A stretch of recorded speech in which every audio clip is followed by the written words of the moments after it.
Welcome to the Deep Dive. We're the place that boils down mountains of research into something you can actually use. Yep. Concentrated knowledge. And today we're hopping across the pond, linguistically speaking. We're diving into sources about the split between American and British English. Same language, but wow, sometimes feels worlds apart, doesn't it? It really does. Our sources definitely highlight that. We're calling it the special flavor paradox. And our goal for you, the listener, is really to give you a quick map of the important bits. Right. We're not just listing words. We want to pull out the key differences in vocabulary, slang, that informal chat between friends, and idioms. Yeah. Those little phrases where the words together mean something. Yeah. One unexpected. The aim is practical fluency, right? So you Right. can travel, chat, and maybe avoid those glorious misunderstandings. Exactly. Avoid the social faux pas. Absolutely. And the sources are clear. Both AE and BE are great. They're alive, kicking, totally correct in their own way. A little different, like cousins who grew up separately.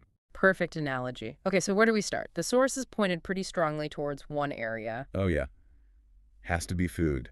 It's ground zero for confusion. Food it is. Apparently there's some kind of a direct word swap happening, especially potatoes. The potato situation is something else. A literal inversion, you could say. Okay, let's unpack this. The potato matrix.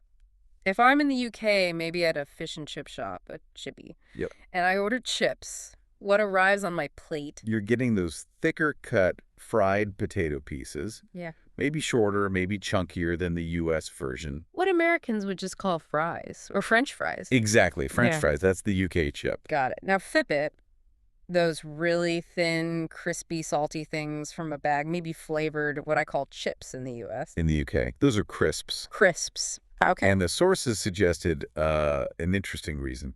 Crisps in the UK stuck because it matches the old definition of crisp, like stiff, brittle.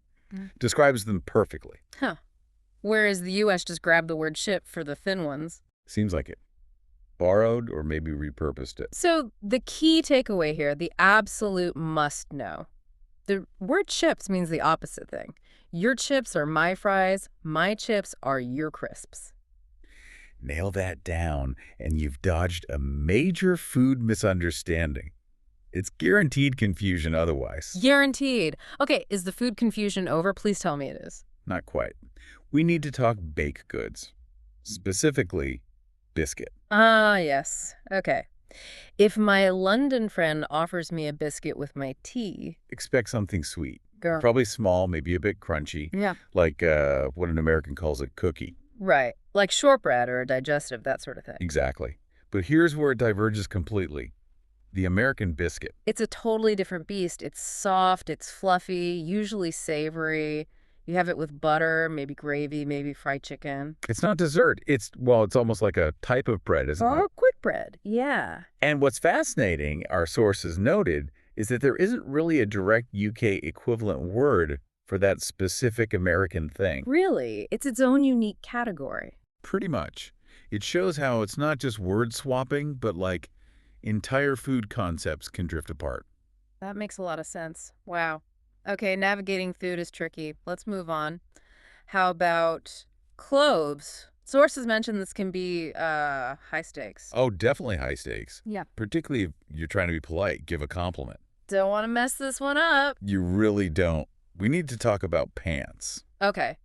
In the U.S., pants are what I wear on my legs. Jeans, chinos, slacks. Right. The things covering your legs, which in the UK are called trousers. Trousers. Got it. So what's the high stakes part? The high stakes part, the thing the sources really hammered home, is that in the UK, pants means underwear. Underwear. Oh, wow. Yes. So the warning, and we have to echo this, is do not walk up to someone in London and say, nice pants. Oh, dear. You'd be complimenting their briefs. Boxers. Precisely. They're undergarments. It's a mistake you probably only make once. Definitely noted. Stick with trousers in the UK. Critical survival tip right there. Absolutely. And it continues with other clothes.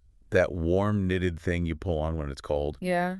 U.S. sweater. Yep. Sweat. The UK calls it a jumper. Jumper, like you jump into it. Is that the idea? That seems to be the logic, yeah. Uh, And shoes for sports. Sneakers. In the US, sneakers. And in the UK, trainers. Because you train in them. Exactly.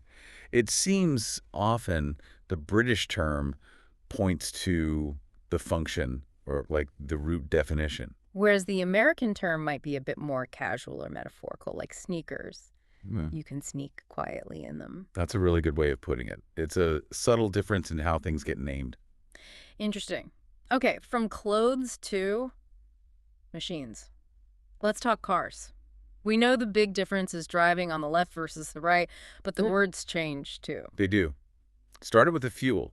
Americans need gas from a gas station. Right. Brits need Petrol from a petrol station. petrol. This sounds a bit more official. Well, the sources suggested that might be the point. Petrol comes from petroleum, keeping that sort of formal chemical root. Gas is just short for gasoline. It's quick, punchy, maybe reflects that American preference for shortcuts. Efficiency versus formality. That's quite telling, isn't it? Hmm. Okay, driving fast on the big road. U.S. highway or freeway. UK motorway. Motorway. Again, very functional. Away from motors. Yep, and that big glass window at the front of the car. We say windshield. It shields you from the wind. They say windscreen. It screens you. Shield versus screen. Similar idea, slightly different angle. Protection versus barrier. Exactly. And finally, where you put your bags. In the U.S., it's the trunk. Maybe like an elephant's trunk sticking out the back? I don't know. Could be.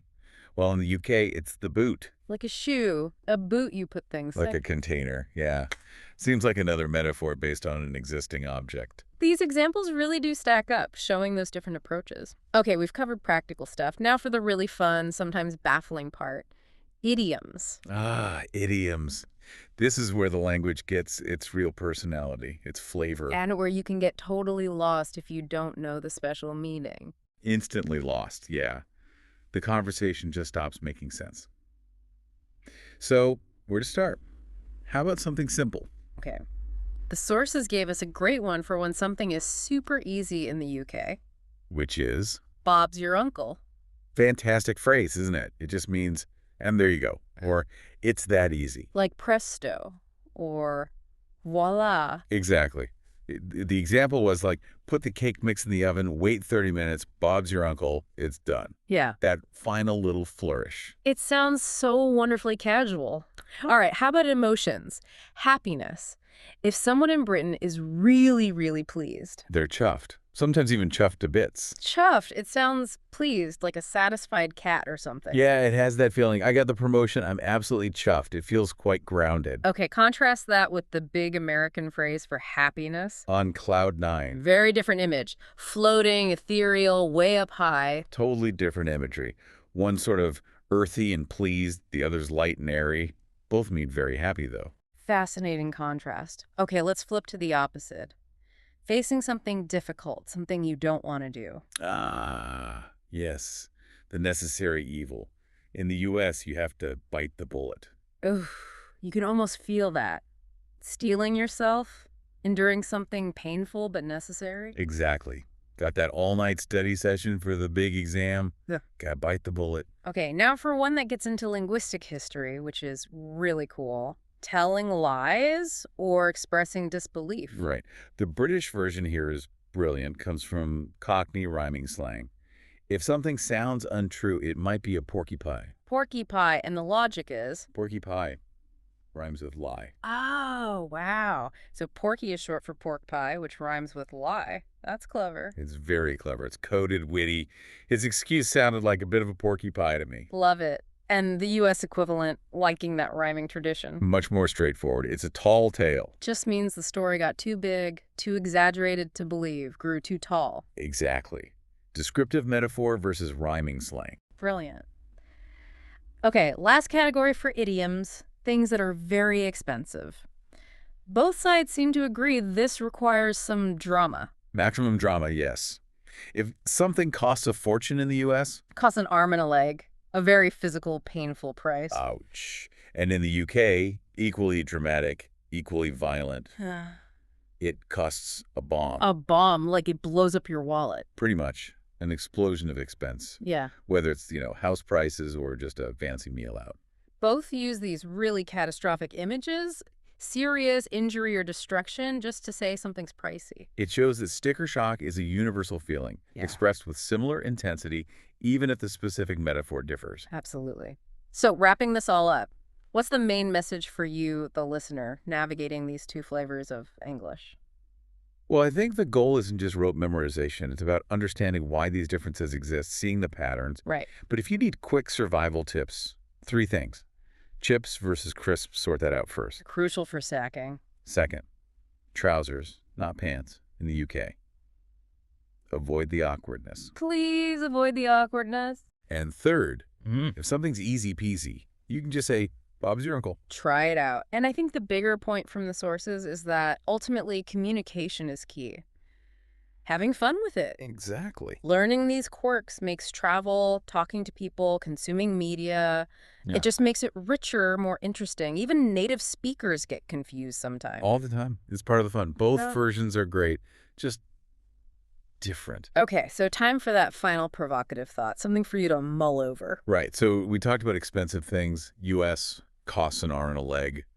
UK costs a bomb. Both very dramatic, very traumatic metaphors. Exactly. So if these phrases reflect that special flavor, that cultural humor or emphasis, what does the shared intensity of these dramatic, almost violent metaphors tell us? Mm.